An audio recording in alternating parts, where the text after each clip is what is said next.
할렐루야. 오늘 하루가 또 시작되었습니다. 영원한 영생을 위해서 살아가는 오늘 하루입니다. 오늘 하루 여러분 멋있고 행복하고 하늘에 큰 상급이 쌓아지는 하루가 되시기를 바랍니다. 오늘은 잠언서 22장 1절로 29절의 말씀을 가지고 교제는 참 중요합니다 라는 주제로 묵상한 것을 나누어 봅니다. 사람마다 태어나면서부터 이것이냐 저것이냐라는 선택의 기로에 서 있게 됩니다. 그러나 한 번의 선택이 평생은 영향을 끼치는 것이기에 정말 후회가 없는 아름다운 가치 있는 선택을 해야 할 것입니다. 그런 차원에서 22장은 가치 있는 선택을 할 수 있도록 지혜를 주고 있습니다. 본문 1절로 5절까지의 묵상 내용입니다. 본문 1절에 보면은 많은 재물보다 명예를 택할 것이오라고 말씀을 합니다. 어느 민족이든 마찬가지겠지만 특히 이스라엘 민족사에서는 이름을 굉장히 중요시하고 아름답게 여겼습니다. 그렇습니다. 그렇게 이름이 귀하기 때문에 하나님께서는 아브라함, 큰 아버지라는 뜻이죠. 아브람, 큰 아버지. 이 아브람을 아브라함, 열국의 아버지로 고쳐주셨고 사레, 평범한 부인이라는 그 이름을 사라, 왕후, 즉 열국의 어머니로 고쳐주신 것입니다. 또 야곱을 이스라엘로 고쳐주시는 등 많은 이름들이 특수한 의미를 가지고 있습니다. 이름이 이렇게 귀하기에 잠시 있다가 없어질 재물보다도 영원토록 없어지지 않는 명예, 즉 예수를 믿어 성도라는 귀한 명예를 얻는 것, 이것이 바로 하나님의 은총을 택하라는 것입니다. 본문 2절에 보게 되면은 빈부가 섞여 살거니와 무릇 그들을 지으신 이는 여호와시냐라고 지금 말씀하고 있습니다. 이 말에 함축된 뜻은 가난한 자는 부하고 포악한 자를 시기 질투하거나 미워하거나 스스로를 비판하지 말라는 의미입니다. 왜냐하면 가난한 자도 하나님의 것이요 부한 자도 포악한 자도 다 하나님의 것이기 때문입니다. 그렇습니다. 하나님의 사람들은 세상사 모두가 하나님의 뜻과 섭리에 의해서 이루어진다는 것을 깨닫게 되면 겸손해질 수밖에 없습니다. 또 하나님을 경외하게 됩니다. 그리고 그렇게 겸손한 가운데 하나님을 경외하는 자에게 재물과 영광과 생명을 주시는 것이라고 본문 4절에서 말하고 있습니다. 다시금 본문 6절로 12절까지의 내용입니다. 6절에 보게 되면 마땅히 행할 길을 아이에게 가르치라 이렇게 말하고 있습니다. 사람은 마땅히 행할 길이 있고 마땅히 피할 길이 있습니다.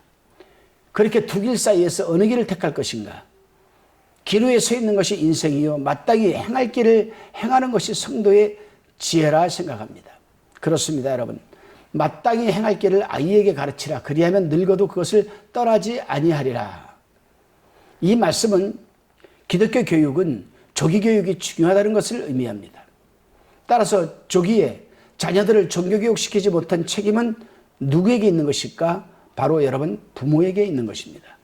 본문 7절에서 9절을 보면은 부자는 가난한 자를 주관하고 빚진 자는 채주의 종이 되느니라.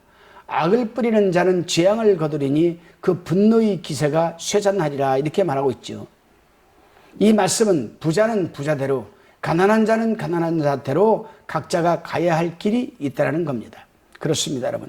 부자는 부자대로 가난한 자는 가난한 자대로 하나님께서 하실 일이 계신 것이라고 잠언서 16장 4절에서 말해주고 있습니다. 중요한 것은 각자가 자기 형편대로 열심히 살아가는 것입니다. 그러나 분명한 하나님의 원칙은 있습니다. 부자는 가난한 자를 학대하지 말고 가난한 자는 부지런히 일을 해서 학대받지 말라는 것입니다. 다시금 본문 13절로 16절까지를 살펴봅니다. 이제 사람이 가난하게 된 배경에 대해서 지금 본문은 말하고 있습니다. 13절에 보게 되면 게으른 자는 말하기를 사자가 밖에 있은 즉 내가 나가면 거리에서 찢기겠다 지적을 합니다. 이렇게. 여러분 읽어보신 분이 계시겠지만은 일본의 사이토 히토리가 지은 부자의 행동 습관이라는 이 책이나 또 뭐 가야게이치가 쓴 부자의 습관이라는 책이나 존니 부자 되는 습관이라는 책에서 보듯이 부하게 되거나 가난하게 되는 배경에는 습관이라는 것이 있습니다. 부자는 부자가 될 수밖에 없는 습관이 있고 가난한 자는 가난하게 될 수밖에 없는 습관이 있다는 겁니다. 저는 특별히 이 가야기치가 쓴 부자의 습관이라는 책을 읽으면서 나 자신을 한번 살펴봤습니다.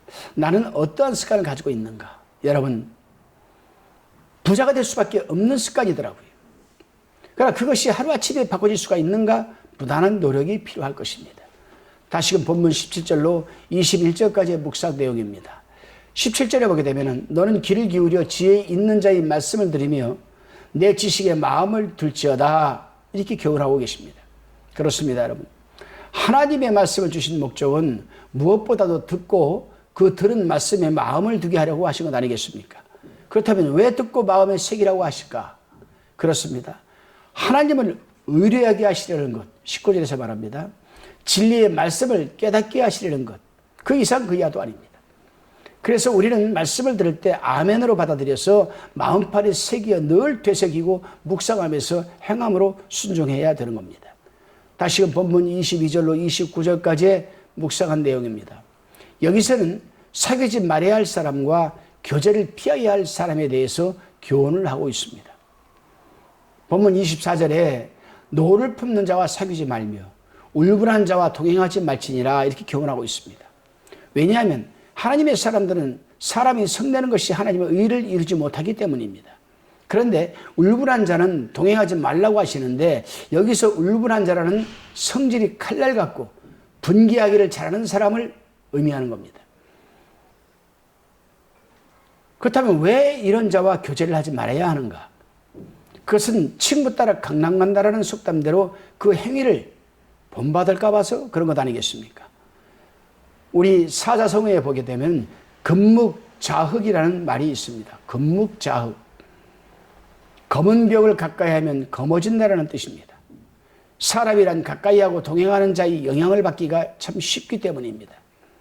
하나님의 사람들은 반드시 선하게 믿는 자들과 말씀의 지혜와 지식이 충만한 자들과 가까이 하면서 교제를 나눠야 되지 않겠습니까? 오늘 하루도 여러분 주변에 여러분 금묵자우 검은 사람 가까이 하면은 또 자기도 검어집니다.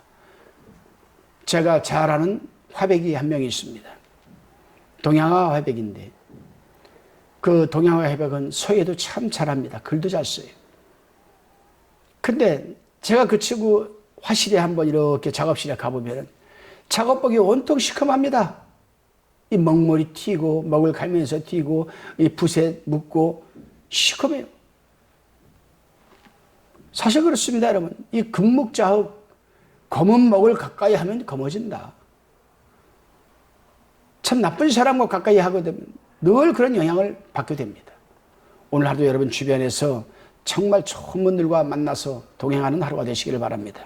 기도드리시겠습니다.